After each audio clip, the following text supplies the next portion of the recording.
There we are. So we've got all of those frames ready to go.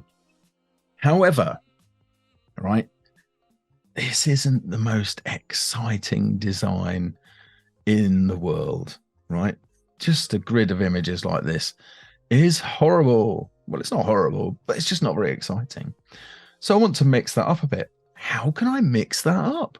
Well, I can mix it up by changing some of the dimensions. Now, horizontally, I actually want to keep these with these regular column widths, but vertically, I'd like to change them. And there's a tool that can do that for you quickly in InDesign. It's called the gap tool, right? Here it is over in the toolbox, and U is the key to access it. Okay. Just think you should really be using this to make gaps. I don't know. Something like that anyway. And here's the thing, right? Now, this does a few different things. You'll notice that as I hover over gaps, okay, it's going ahead and highlighting those gaps. Now, so if I wanted to change everything like that attached to a gap, I could. I'm just going to undo.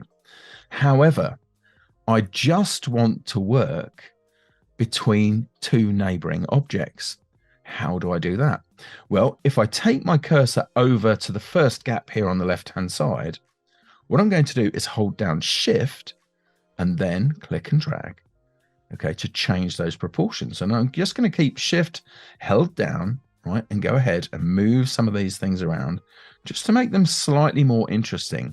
Now, I'm not touching the top four in the center there. I've got a reason for not wanting to mess with those. But I can change these and just make this much, much more interesting really, really quickly.